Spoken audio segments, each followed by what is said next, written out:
The very last project in this lesson is one of my favorites. The reason it's one of my favorites is because it's so practical, real life. This is something that you can create on your own every time you buy a new house and have a mortgage or anything like that. This is a very useful tool for you to be able to generate on your own. What you're going to do is create an amortization schedule.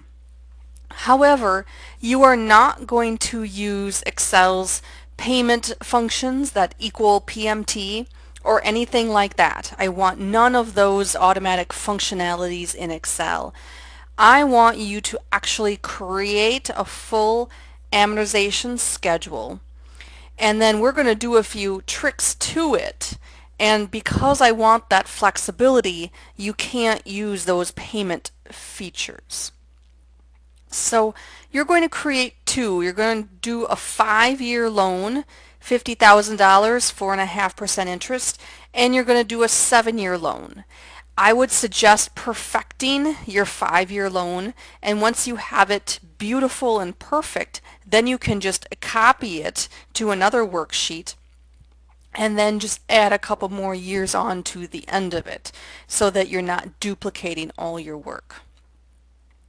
Then you are going to do a few things to it. I'm going to show you an example first of all. Here's an example of my amortization schedule. And so I have here at the top, this one happens to be a 6-year. You're not going to do a 6-year, but that's okay. Amortization schedules, remember, have a balance. How much are you paying per month? And then breakdown of interest and principal.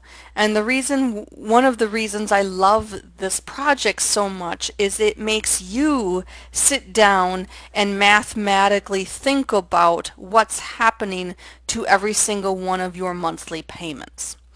So the first thing to do is create the general outline of an amortization schedule and make sure that it's for, I think the first one I said was 5 years.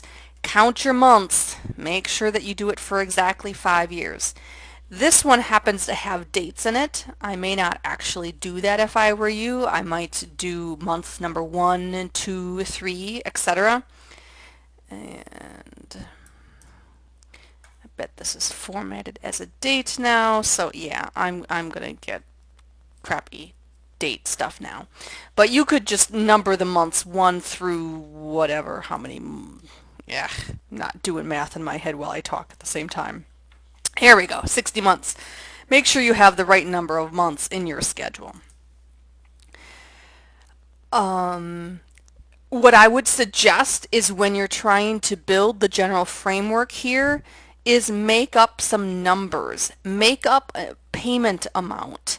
Make up an interest.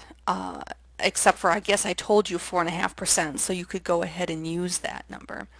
But it helps to have some actual numbers as you try to build this thing. So create the general framework of a 5-year, and then notice that I put some key information up here and that I fed by formula my amortization schedule to look at this key information. And the reason I did that is because of some of the later things I ask for. I want to be able to change the original principal balance on the loan. I also want to be able to change the interest rate. And finally, I want to be able to change the payment amount.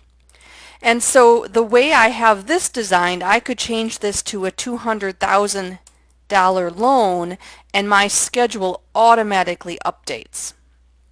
I could change the interest rate to 5% and my schedule automatically updates. Okay.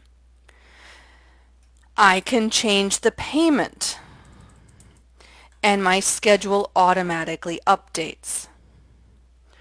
So you want to be able to control your entire schedule from these items up here. The reason for that is because you might be looking at several different loan options, and having the flexibility to change the principal is helpful. Or maybe you're looking at two different banks, one at 3.1%.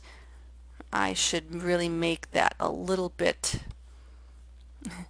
I got rid of my ribbon so that I could see more, and now I don't remember how to get my ribbon back. Oh yeah, that was how. Pin it. There we go.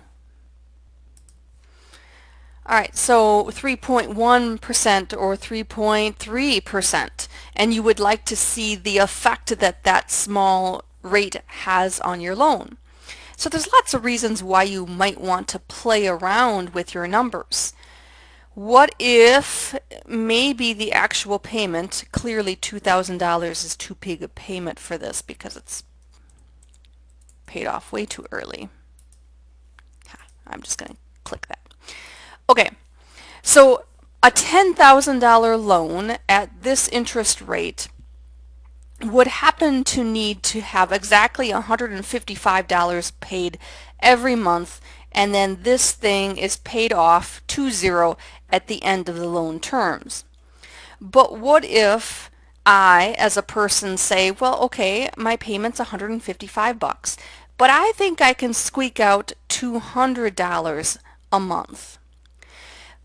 By being able to change that number here, you can take a look and see what happens to your loan. You can see that by the time you hit right here, you have paid your loan off early. And then you can realize that you've paid the loan off, what, 18 months early? Yeah, well, we still needed this payment right here, so 17 months early. And you can even quantify how much interest you saved if you compared your total interest before this change to the total interest you owed after this change. So you can see things like how much earlier am I paying off my loan and how much interest am I paying or saving. What if I could pay $500 a month? Well, now you can really see the effect that that has on your loan. So that's the reason why I want this flexibility built into your schedule. Now, at some point, you need to know what the minimum monthly payment is, and that you're going to use a goal seek. And so, goal seek, and I can never seem to remember where that is. Here we go. What if analysis? Goal seek. So you tell Excel, okay, the real payment means that I need to set this final balance to zero because the loan should be paid off by changing the payment.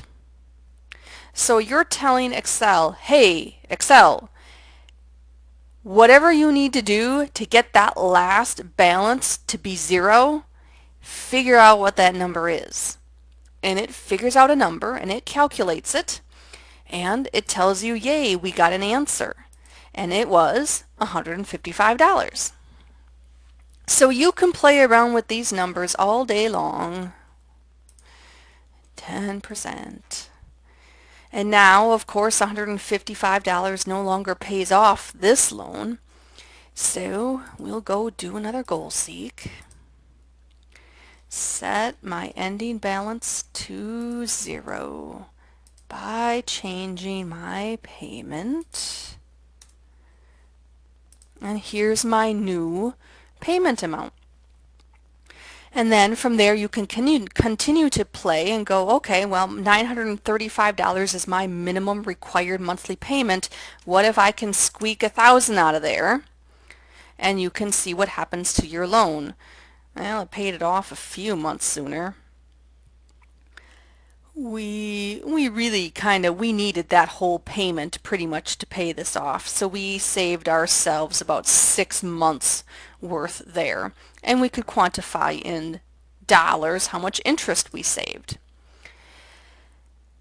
And then if you wanted to go, okay, well crap, now I don't remember what the minimum was. It was 900 and something, but we don't remember exactly what it was. You'd have to go back and do goal seek yet again. You can see how it gets old and boring to have to continue to go back and re-perform goal seek every time you've played with some numbers. And so that leads us to the last, one of the last requirements, create a macro. So one of the multiple times that you do a goal seek, just memorize it first. Start a macro. Macros are in a goofy spot. Yeah, they're under view. So just start a macro where you memorize the process of performing a goal seek. We will record a macro.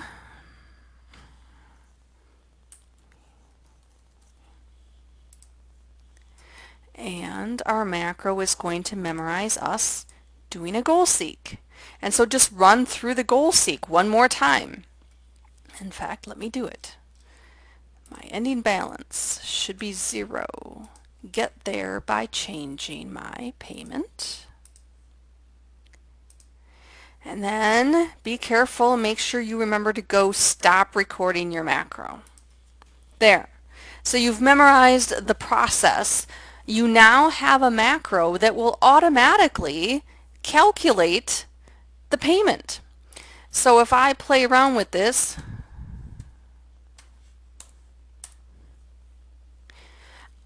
I don't need to run through the steps of doing the macro, of doing the goal seek anymore to figure out the payment. I've already memorized that process. However, nobody knows you did that unless you throw it in front of their face, which is what this shape is. I drew a shape. You can draw any shape you want.